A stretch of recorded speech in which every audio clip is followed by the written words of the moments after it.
உலகத் தமிழர்களை எல்லாம் ஒன்றிணைக்கும் வானொலி. நமது மொழி, நமது கலை, நம் நாட்டின் செய்திகள் கலந்து தந்திடும் தமிழமுதம், தமிழமுதம், தமிழமுதம்.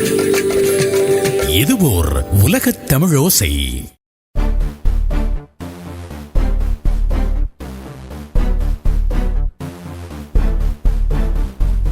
அடிதடி வெட்டு குத்து வாழ்க்கையில் வீதி வந்தோர், ஆடும் ஆட்டத்தில எத்தனை பேர் வாழ்விழந்தோர், உயிரை காவி வந்தோர்.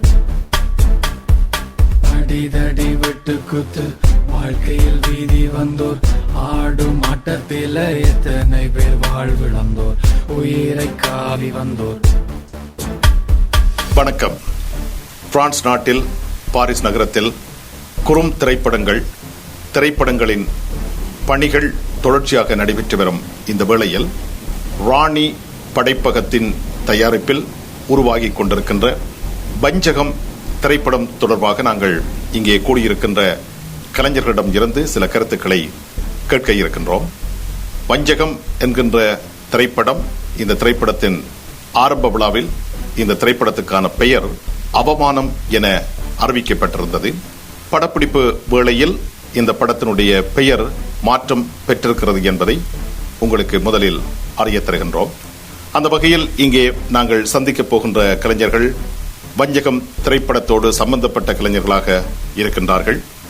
குறிப்பாக பாரிஸில் கலை வெளிப்பாடுகளுக்கு தங்களுடைய ஒத்துழைப்பை, தங்களுடைய பங்களிப்பை முழுமையாக சிறப்பாக வழங்கி வருகின்ற கலைஞர்கள் தான் இப்பொழுது இந்த சந்திப்பிலே சம்பந்தப்பட்டிருக்கின்றார்கள். அவர்கள் ஒவ்வொருவரிடம் இருந்தும் நாங்கள் கருத்துக்களை கேட்கப் போகின்றோம். அந்த வகையில் முதலில் உங்கள் எல்லோருக்கும் நன்கு அறிமுகமானவர், அவர் தனியே ஒரு நடிகர் மாத்திரமல்ல, கவிதை துறையிலும் காலடி பதித்து ஒரு கவிதை நூலையும் அண்மையில் வெளியிட்டிருக்கின்றார்.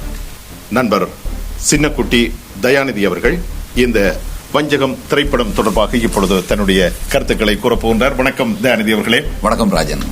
அன்பான ரசிக நேயர்களுக்கும் இந்த படப்பிடிப்பில் என்னோடு சேர்ந்து ஒத்துழைத்த அனைத்து கலைஞர்களையும் வரவேற்றுக் கொண்டு, இந்த வஞ்சகம் படப்பிடிப்பு பற்றி கூறுவதானால், இதனுடைய முழு பளுவையும் ஏற்று தானாகவே முன்னின்று திறம்பட நடத்தி முடித்திருக்கின்றார் பாஸ்கர் அவர்கள்.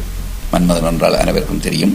தீராத நதி என்ற படத்தின் மூலம் ஐரோப்பா மட்டுமல்ல, கண்டங்கள் தாண்டியும் பல தேசங்களிலே தன்னுடைய முத்திரையை பதித்தவர் பாஸ்கர்.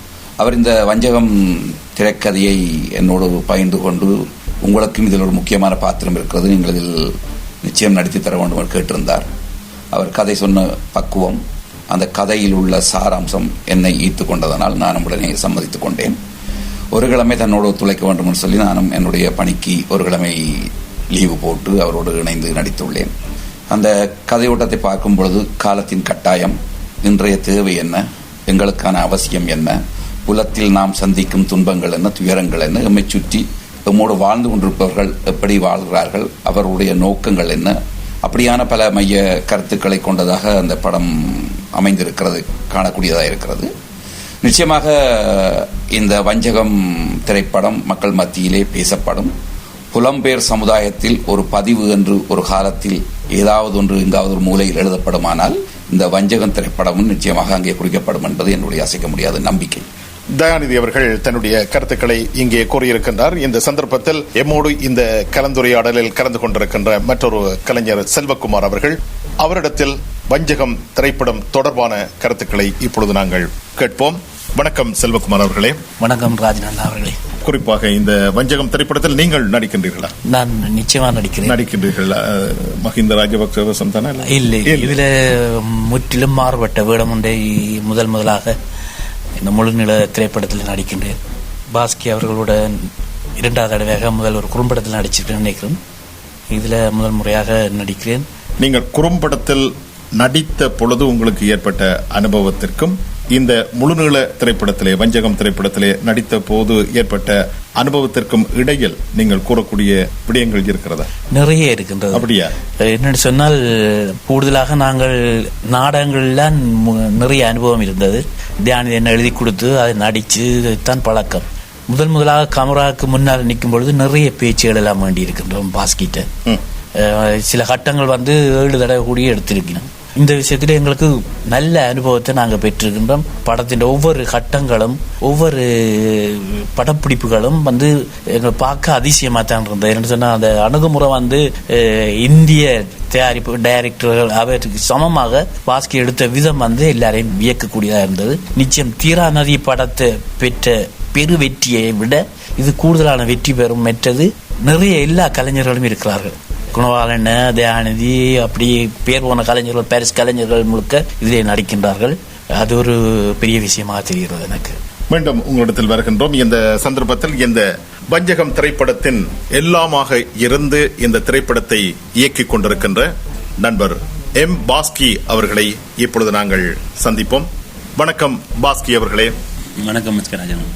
குறிப்பாக இந்த வஞ்சகம் திரைப்படம் தொடர்பாக இப்பொழுது 2 கலைஞர்கள் தங்களுடைய கருத்துக்களை கூறியிருக்கின்றார்கள். அதிலே செல்வகுமார் அவர்கள் கூறுகின்ற பொழுது, இந்த திரைப்படத்தினுடைய படப்பிடிப்பு பணிகள் நடைபெற்றுக் கொண்டிருந்த பொழுது உண்மையிலேயே ஒரு தென்னிந்திய திரைப்படத்தில் தாங்கள் பங்கெடுப்பது போன்ற உணர்வை பெறும் வகையில் உங்களுடைய பணிகள் அமைந்திருந்ததாக கூறுகின்றார்கள்.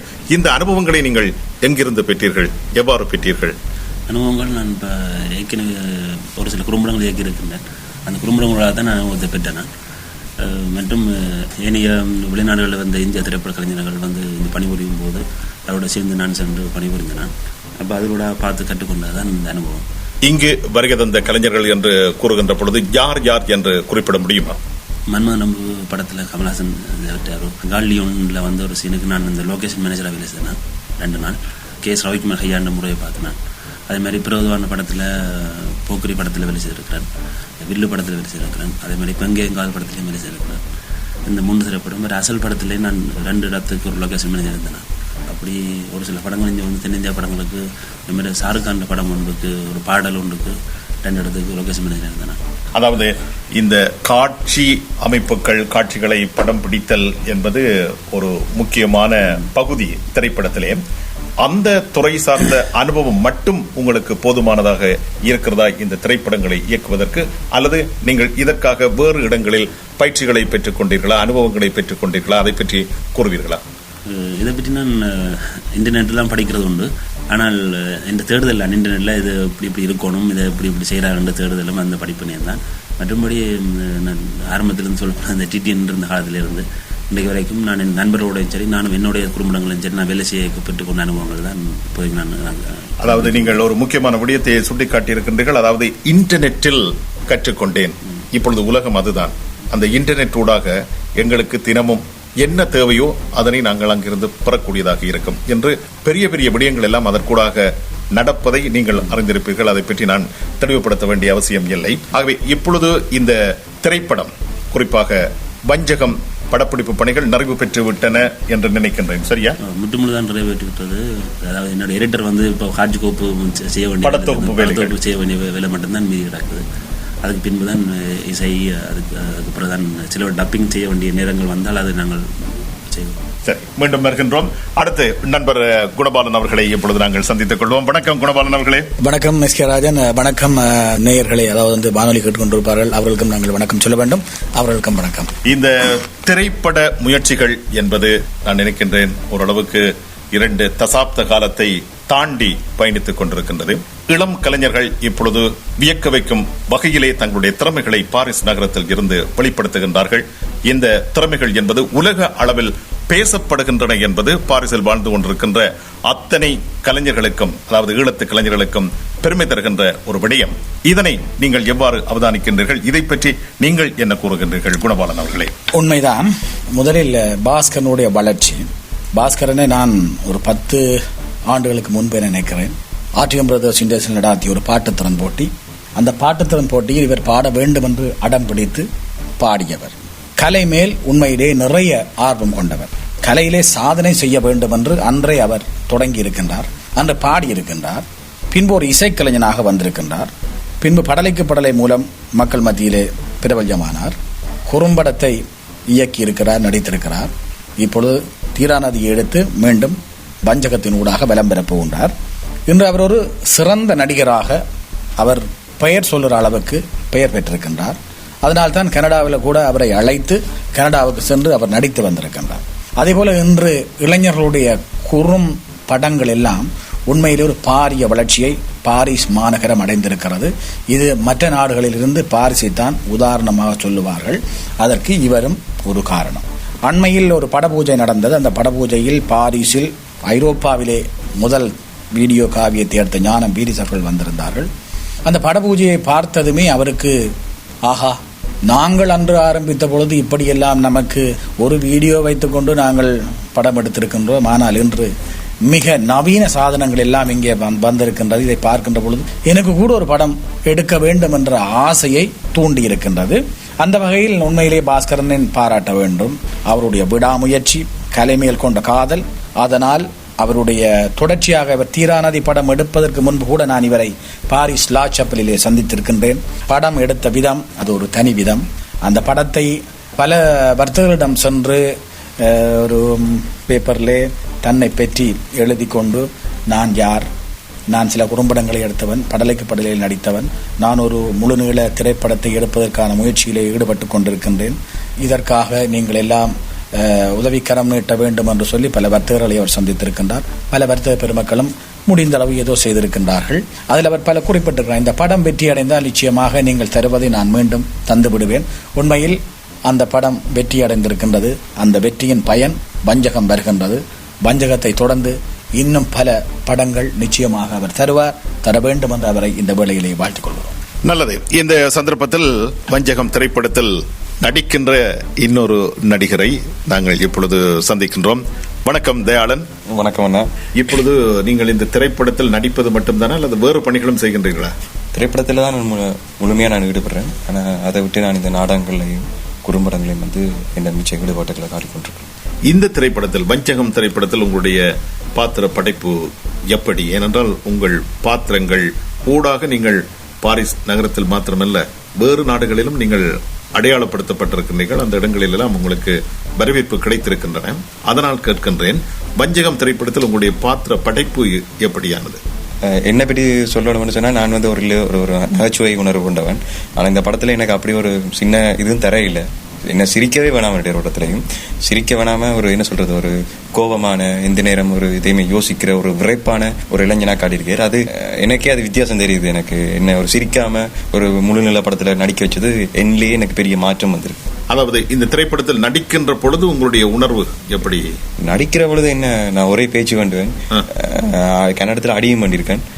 அது நார்மல். என்னடா, நான் அவர் இவ்வளோ நல்ல அனுபவம் உள்ள அண்ணா மாதிரி இப்போ அவர்கிட்ட பேச்சு ஒன்று அடி வென்றதெல்லாம் எனக்கும் இன்னொரு காலத்தில் எனக்கு உதவும். எனக்கும் சில இதில் நான் இந்த படத்தில் போய் செய்கிறதுக்கு அது பயன்பட பண்ணுறதுக்காண்டி நான் அதை கேஷுவலாக எடுத்துக்கொண்டு நான் அந்த இடத்திலேயே நான் அதுக்கேற்ற மாதிரி மாறிடுவேன். பாஸ்கி அவ்வாறு ஏசுகின்ற பொழுது சரி என்றுடன் விடைபெற்று விடுவோம், ஓடி விடுவோம் அப்படி என்றெல்லாம் அப்படி இல்லை. அவர் பேச பேசத்தான் எனக்கும் ஏதோ ஒன்று வரும்.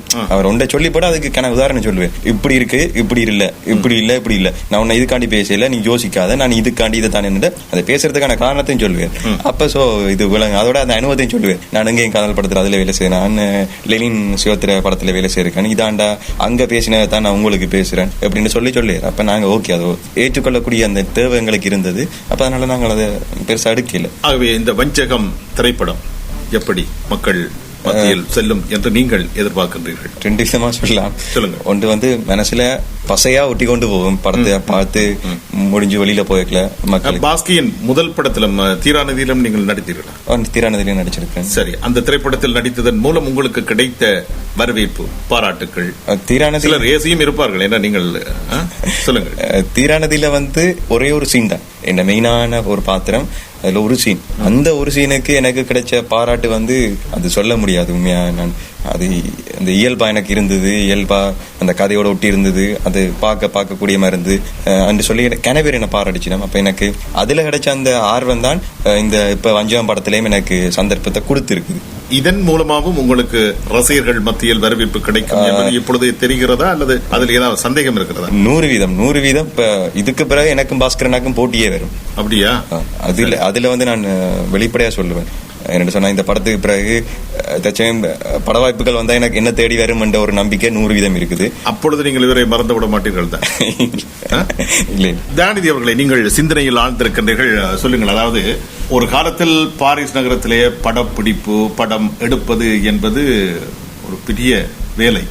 பகீரத பிரயத்தனம் செய்தாலும் 5-10 நிமிடங்கள் கூட படப்பிடிப்பு நடப்பது என்பது கேள்விக்குறியாகவே இருந்த காலங்கள் உண்டு. அந்த காலங்களில் நீங்கள் அந்த அனுபவத்தை பெற்றிருக்கின்றீர்கள். ஆனால் இன்று இளையவர்கள் நினைத்தவுடன் படப்பிடிப்பை நடத்துகின்றார்கள், நினைத்த இடத்தில் நடத்துகின்றார்கள். இதெல்லாம் எப்படி சாத்தியமாகியது என்பது பற்றி நீங்கள் சிந்தித்திருப்பீர்கள் என்று நினைக்கின்றேன். நிச்சயமாக இது ஒவ்வொருத்தர் போடுற கூட்டில் தான் மற்றவர்கள் நடந்து கொண்டு இருக்கிறோம். எங்களுக்கு முன்னரும் குணபாலன் சொன்னது போல ஞானம் பிரியாளம் துரைஸ் போன்றவர்கள் கேமராவோடு வெளியில் தெரிந்திருக்கிறார்கள்.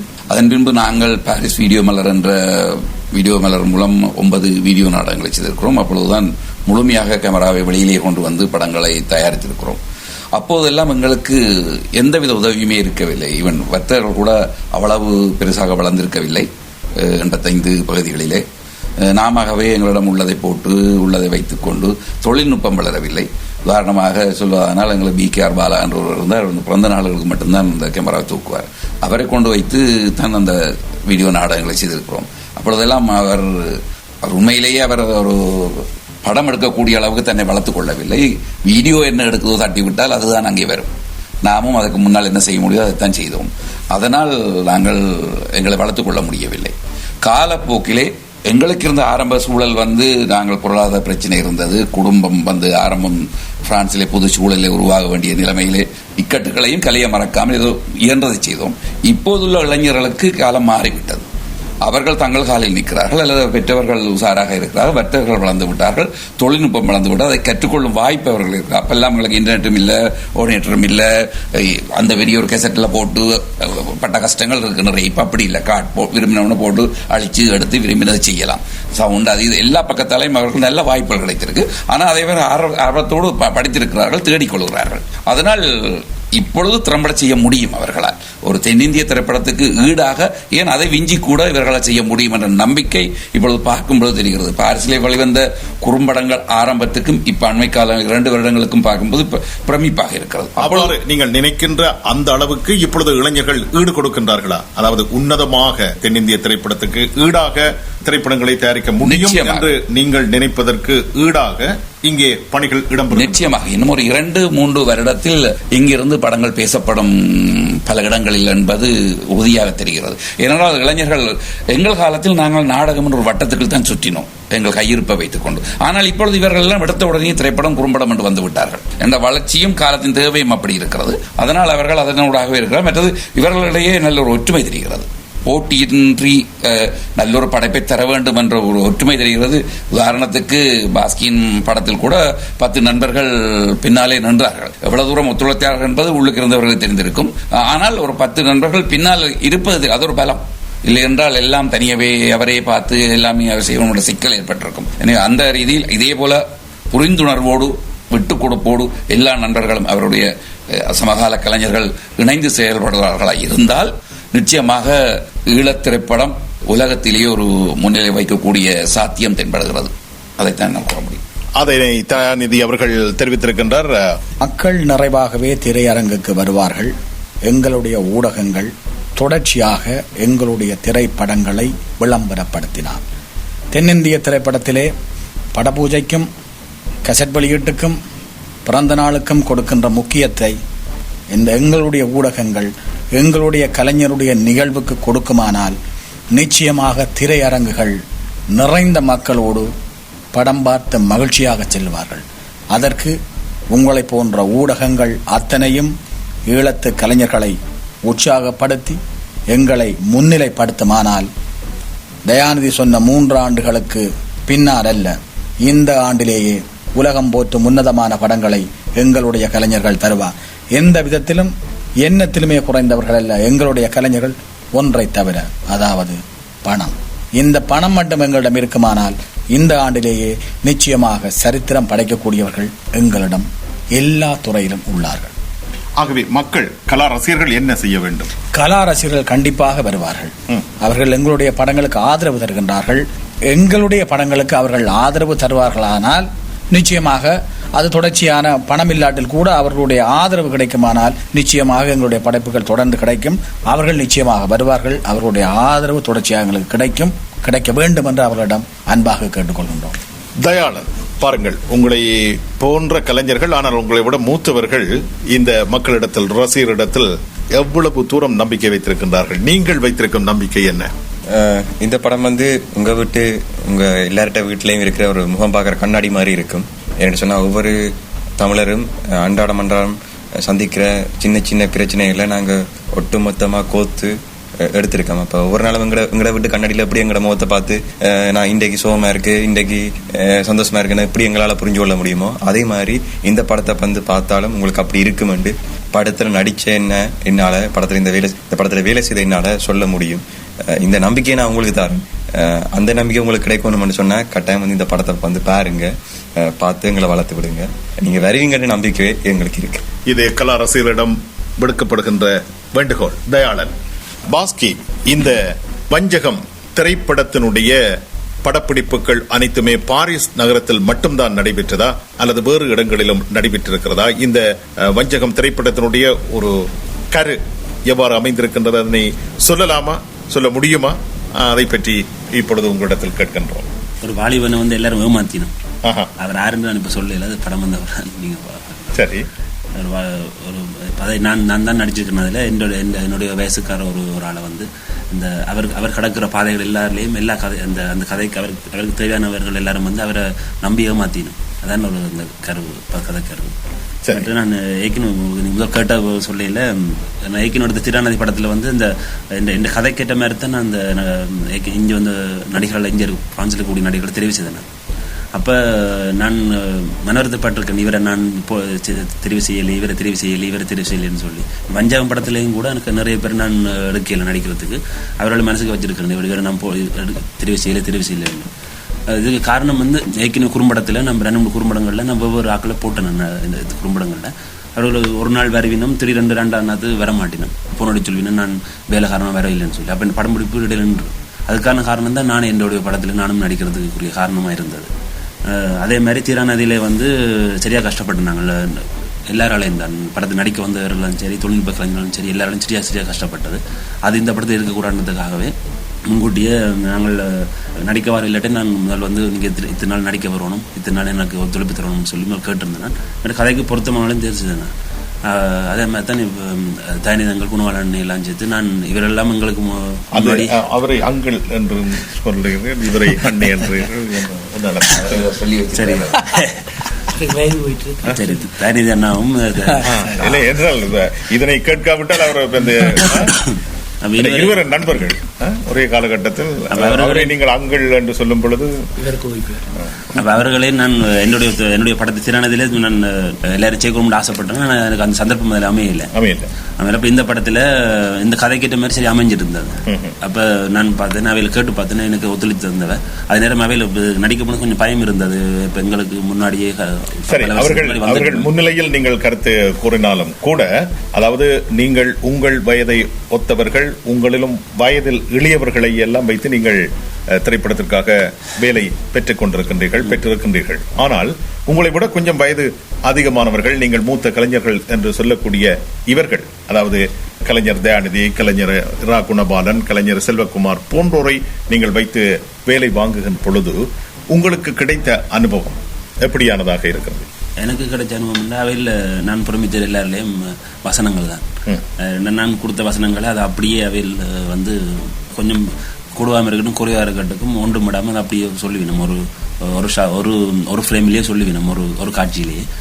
மற்றவர்கள் ஏனையவர்கள் நான் ஏற்கனவே முதல்வத்தை எடுத்த படங்களையும் சரி, இப்போவும் சரி, அந்த இதே மாதிரி தீரானதி படத்துல எனக்கு நான் கொடுத்த வசனத்தை அப்படியே பேசின ஒரு ஆளுன்னா அது ரகுநாதனையா தான்.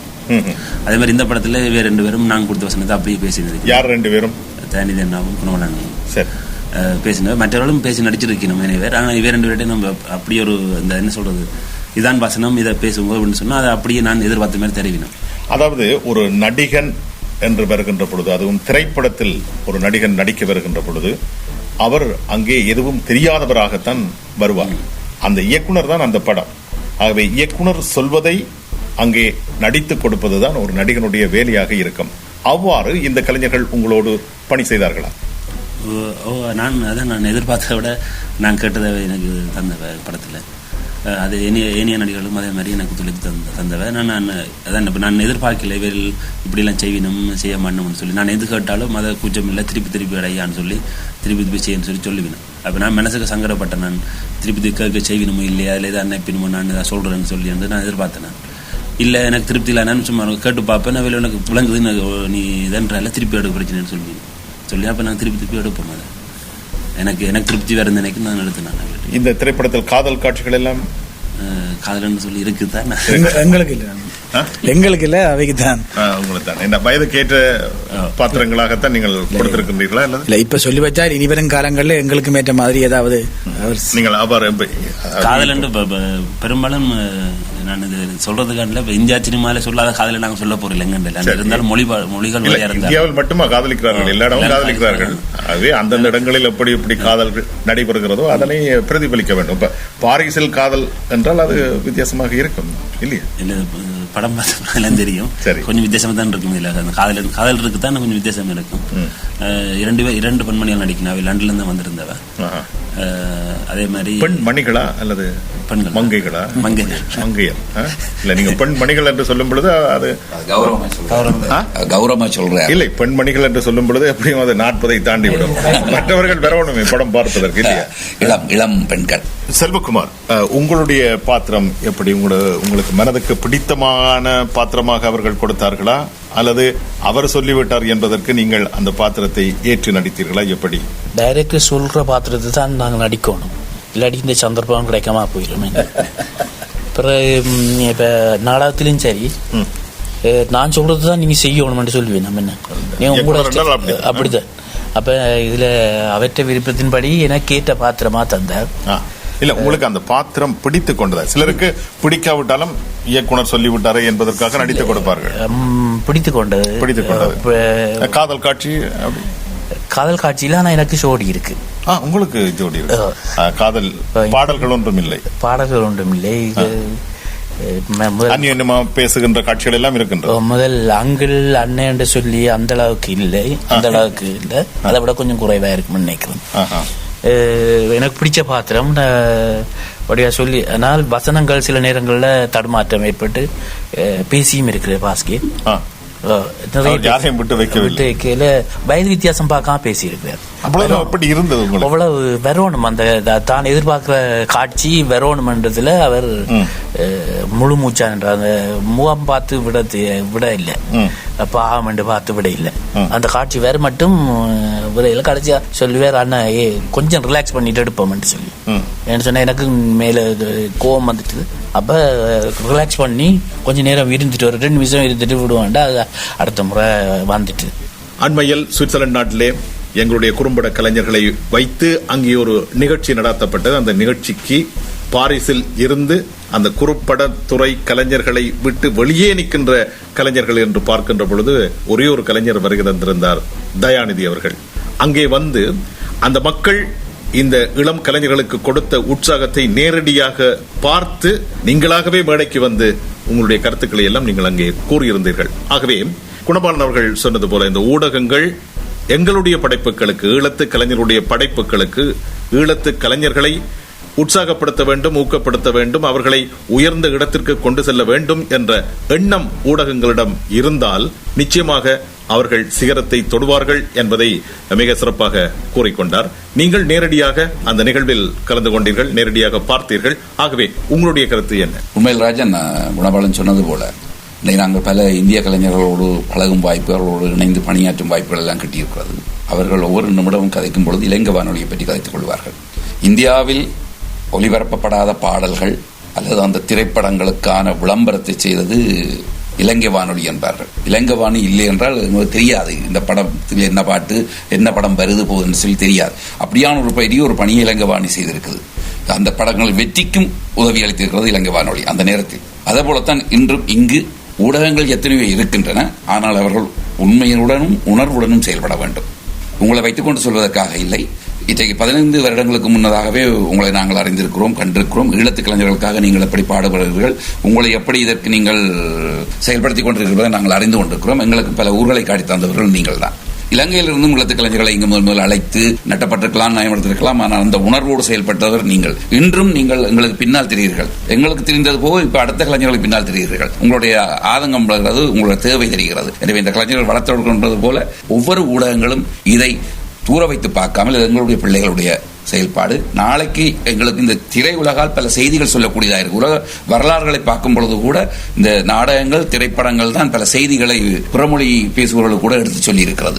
எனவே அந்த வகையில் எங்களுடைய பிரச்சனைகளை கையாளக்கூடிய பக்குவம் எங்கள் குழந்தைகளிடம் இருக்கிறது. அவர்களுடைய குறும்படங்களை பார்க்கும் பொழுது மெய்சில் இருக்கிறது. அவ்வளவு சிந்தனை, அவ்வளவு ஆற்றல், அந்த உணர்வை தாண்டி செல்லாமல் அதுக்குள்ளேயே சுற்றி கொண்டிருக்கிறார்கள்.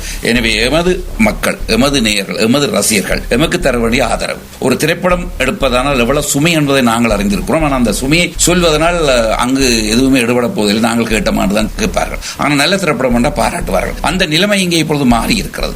ஒரு 10 வருடத்துக்கு முன்னால் வந்த திரைப்படங்களுக்கும் இப்பொழுது வரும் திரைப்படங்களுக்கும் மாற்றங்கள் தெரிகிறது. மக்கள் வருகை தெரிகிறது. அன்று சுவிஸில் கூட பல்லாயிரக்கணக்கான மக்கள் வந்திருந்தார்கள். இவள் வெறுமே அங்கு செல்லவில்லை. அங்குள்ள வேலா கிரெடிட் என்ற ஒரு தனி ஸ்தாபனம் மட்டுமே அந்த விளம்பரத்தை இந்த இளைஞர்களுக்காக முன்னெடுத்து தன்னுடைய செலவிலேயே செய்து அவ்வளவு மக்களையும் அழைத்து இங்கிருந்து போன அத்தனை ஒரு 40 கலைஞர்களையும் வரவேற்று உணவளித்து தங்க இடம் கொடுத்து அப்படியான ஒரு உதவியை செய்திருக்கிறார். அதன் மூலம் அங்கு வந்தவர்கள் பார்த்த குறும்படங்களை பார்த்து அவரோடு தான் நானும் இருந்தேன், மெய் சிலித்து போனார்கள். இவர்களை நாங்கள் எப்படியாவது சுவிஸை பொறுத்தவரையில் உண்மையிலேயே உலக தமிழர்கள் மத்தியிலே தேசியத்துக்கும் சரி அல்லது எந்த ஒரு முன்னுக்கு கலைஞர்கள் படைப்புகளுக்கு முன்னிப்பவர்கள். அந்த வகையிலே அவர்கள் அன்று வேலா கிரெடிட் மூலம் ஆரம்பித்து வைத்த அந்த லிஃப்ட் ஷோ தொடர்ந்து ஒரு வருடம் நடக்கத்தான் போகுது. அதே போல இங்கே வெளியாகிக் கொண்டிருக்கும் திரைப்படங்களும் அங்கே வெற்றி நடை போட போகுது என்பது எனக்கு திட்ட தெளிவாக இருக்கிறது. மற்ற எங்களுக்குள்ள ஒரு சுயநலம் இருந்தது. நாங்கள் கலைஞர்களாக இருந்து எங்கள் காலம் முடிந்து நாடக கலைஞர்களாக முடிந்து விடுவோம், அடைந்து விடுவோம் நிலையிலே இந்த கலைஞர்கள் உருவாகி திரைப்படத்துறையிலே முன்னோடிகளாக இருக்கும் பொழுது இவர்களோடு இணைந்து பணியாற்றினால்தான் நாமும் இன்னும் கொஞ்ச காலத்துக்கு நம்மை தக்க வைக்க முடியும் என்ற ஒரு சுயநலம் என்னிடம் இருந்தது. ஆனால் அதற்காக நான் வளைந்து போகவில்லை. அவர்களாக பாரிஸிலிருந்து கலைஞர்கள் வந்தால் நல்லா இருக்கும். உங்களுக்குரிய இடத்தை தந்து கௌரவத்தோடு அழைத்து சென்றார்கள். நான் சென்றிருந்தேன். ஆனால் நான் செல்லும் பொழுதும் என்னுடைய கலை வட்டத்துக்கு சொல்லி அவர்களுடைய சமூகத்தோடு அவர்கள் உடனே வர முடியவில்லை. லீவு எடுப்பது சிரமம் அப்படியான பிரச்சனை. என்ன முதியோர் சங்கத்தில் தான் நாங்கள் சென்றோம். இருந்தாலும் லிப்ட் ஷோ சம்பந்தமாக நான் நினைக்கின்றேன் ஒரு 2-3 மாதங்களுக்கு முன்னரே அவர்கள் விளம்பரப்படுத்தினார்கள். இதிலே குணா அவர்கள் பல பணிகளை பாரிஸில் செய்தார். அன்று நீங்கள் வந்தது உண்மையிலேயே அந்த கலைஞர்களுக்கு அளிக்கப்பட்ட மிகப்பெரிய மரியாதை, கௌரவம் என்பதை என்னால் உணர்ந்து கொள்ளக்கூடியதாக இருக்கிறது. இனிவரும் காலங்களில் நடைபெறுகின்ற பொழுது பாரிஸில் இருந்து 50-60 கலைஞர்கள் வந்தார்கள், கூடவே வந்தார்கள். அவர்களும் சேர்ந்து இந்த இளம் கலைஞர்களை உற்சாகப்படுத்த. ஏனென்றால் நீங்கள் சொன்னது போல உண்மையிலேயே நாங்கள் எல்லோருமே மரதன் ஓடிக்கொண்டிருக்கின்றோம். ஓடுபவர்கள் பின்னால் தான் ஓட வேண்டும். ஓடுபவர்களுக்கு பின்னால் ஓட வேண்டும். எங்களுக்கு பின்னால் வருகின்றவர்களிடம் நாங்கள் கொடுக்க வேண்டும்.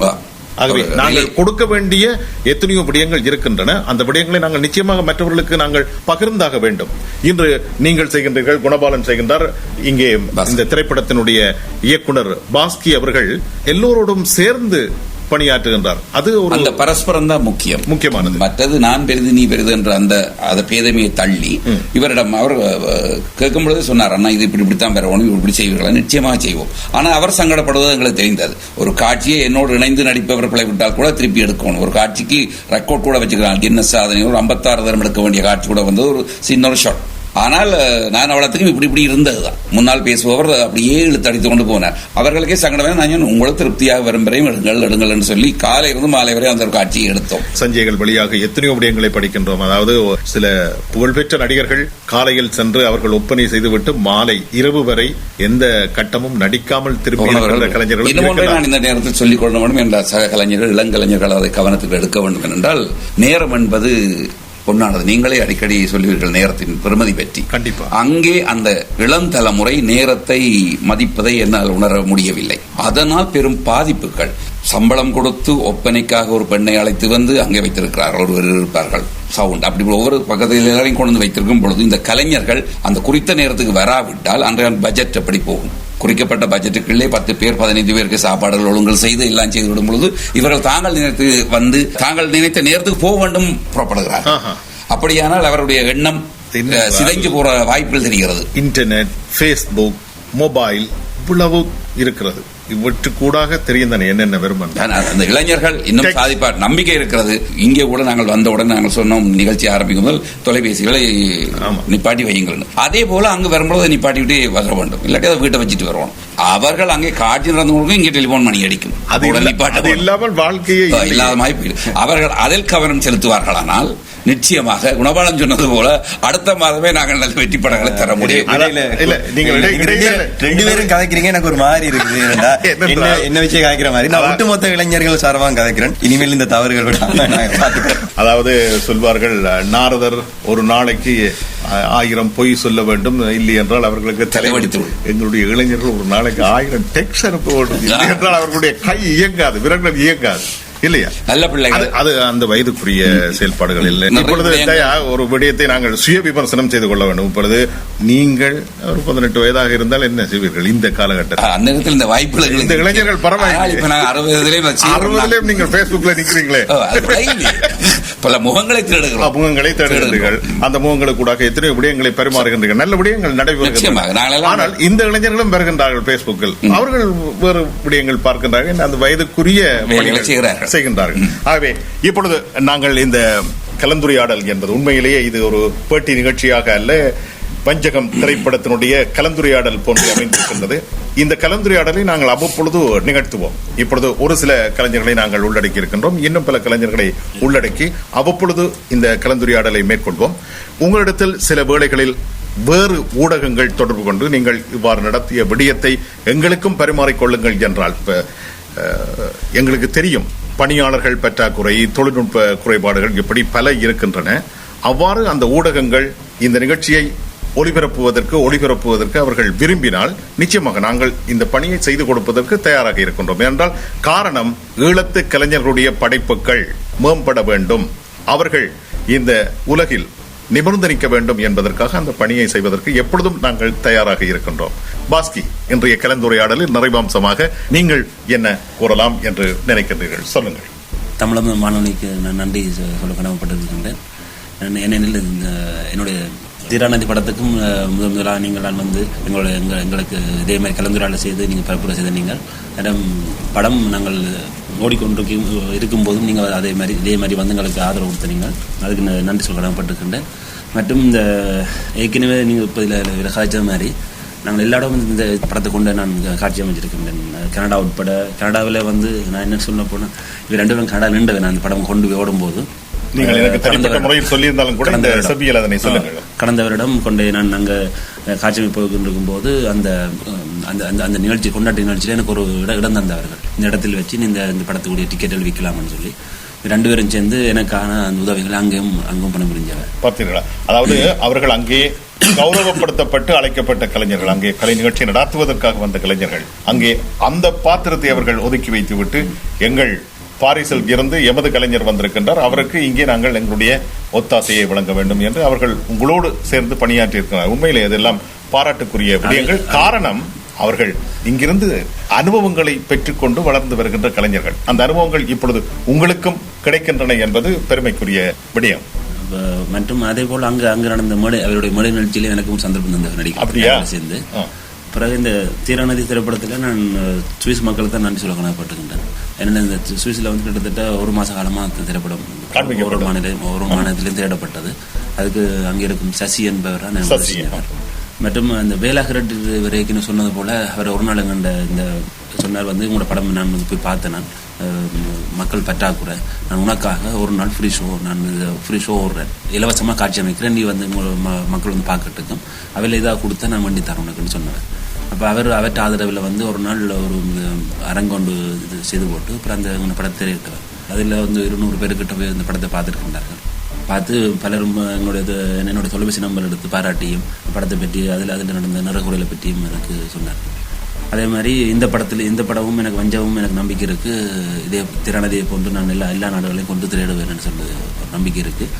இதுலேயும் நாங்கள் அந்த திறனதில் என்னென்ன நாங்கள் நிற குறைபாடுகள் எல்லாம் விட்டோமோ அனைத்தையும் இதில் நாங்கள் பூர்த்தி செய்திருக்கிறோம். இந்த படத்தில் இந்த படம் என்னுடைய வளர்ச்சியின் இதுவும் ஒரு படமாக இருக்குன்னு நம்புகிறேன். நல்ல ஒரு விடயத்தை நீங்கள் கூறியிருக்கின்றீர்கள். அதாவது தீராநதி திரைப்படத்தில் என்னென்ன தவறுகளை செய்தோமோ அதனை இதில் திருத்தி இருக்கின்றோம், நிவர்த்தி செய்திருக்கின்றோம் என்பதை கூறியிருக்கின்றீர்கள். அதாவது உலக நாயகன் கமல்ஹாசன் அவர்கள் திரைப்படம் தொடர்பாக பல்வேறு விடயங்களை அவ்வப்பொழுது கூறுவார். அவர் ஒரு வேளை பேசுகின்ற பொழுது சொன்னார், தான் முன்னர் நடித்த திரைப்படங்களை இப்பொழுது பார்க்கின்ற பொழுது எங்கெங்கெல்லாம் தவறுகள் இருக்கின்றன என்பதை தன்னால் இப்பொழுது உணர்ந்து கொள்ளக்கூடியதாக இருக்கின்றது. அந்த தவறுகள் நிகழாமல் தான் இப்பொழுது தன்னுடைய திரைப்படங்கள் அமைந்திருக்கின்றன.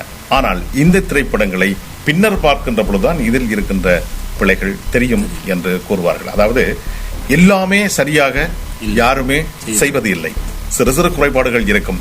மற்றது நாங்கள் எங்களை பொறுத்தவரையிலே நாங்கள் இந்த திரைப்படம் கலை என்பதையே நாங்கள் எடுத்துக்கொள்ளலாம். நாங்கள் முழு நேர தொழில்நிலை கலைஞர்களாக யாருமே இல்லை. இருந்தால் நாங்கள் அந்த தொழில்நிலை கலைஞர்களாக நாங்கள் மாற வேண்டும் என்பதற்காகத்தான் நாங்கள் துடித்துக் கொண்டிருக்கின்றோம். அவ்வாறான ஒரு நிலை வரும் என்ற நம்பிக்கையோடு இன்று இந்த வஞ்சகம் திரைப்படத்தின் கலந்துரையாடலை நாங்கள் நிறைவு செய்து கொள்வோமா? மிக்க நன்றி, வணக்கம். நன்றி வணக்கம். நன்றி வணக்கம். நன்றி. சிரமத்தை பொருட்படுத்தாமல் எங்களோட இன்று எத்தனை டெக்ஸ் வந்திருக்கும், அந்த டெக்ஸ் எல்லாத்துக்கும் நீங்கள் நேரத்துக்கு கலந்து கொண்டு பேஸ்புக்கில் இல்லாமல் இருந்திருக்கின்றீர்கள். இன்று நேரத்தோடு வந்திருக்கின்றனர். எல்லாமே உங்களிடத்துல பிரத்யேகமான நன்றி. மிக்க நன்றி தயாளன். இனி என்னத்தை சொல்றது, எல்லாமே சொல்லிட்டீங்க. நன்றி ராஜன். உங்களுடைய பணி தமிழமுதம் வானொலி மேலும் மேலும் சிறக்க வேண்டும், உங்களது கலைஞர்கள் அதனூடாக பெருமை பெற வேண்டும் என்று வேண்டிக் கொண்டு விடைபெறுகிற இந்த வாய்ப்புக்கு நன்றி. நன்றி, வணக்கம். அடிதடி வெட்டு குத்து வாழ்க்கையில் வீதி வந்தோர், ஆடும் ஆட்டத்தில எத்தனை பேர் வாழ்விழந்தோர். இன்று கூட இந்த நாட்டில் இருக்கிற டிவியில இவர்கள் போடும் அட்டகாசம் தானே செய்தியில. தினம் ரத்தம் சிந்தி உழைக்கிற வர்க்கத்தில இவங்களோ ரத்தம் சிந்த வைக்கிறாங்க வீதியில. அடிதடி வெட்டு குத்து என்ன வெள்ளைக்காரன் நம்மை பற்றி இங்கு நினைக்கிறான். நாடு விட்டு நாடு வந்த காட்டு கும்பல் அழுக்கிறான். தங்கள் நாட்டை நாசம் செய்யும் சாத்தான்களை வெறுக்கிறான். அடிதடி வெட்டு குத்து வாழ்க்கையில் வீதி வந்தோர், ஆடும் ஆட்டத்தில எத்தனை பேர் வாழ்விழந்தோர், உயிரை காவி வந்தோர். அடிதடி வெட்டு குத்து வாழ்க்கையில் வீதி வந்தோர், ஆடும் ஆட்டத்தில எத்தனை பேர் வாழ்விழந்தோர், உயிரை காவி வந்தோர்.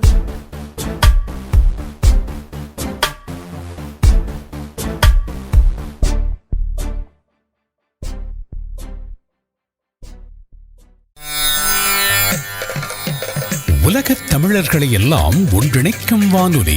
நமது மொழி, நமது கலை, நம் நாட்டின் செய்திகள் இசையோடு கலந்து தந்திடும் தமிழமுதம். இதுவோர் உலகத் தமிழோசை.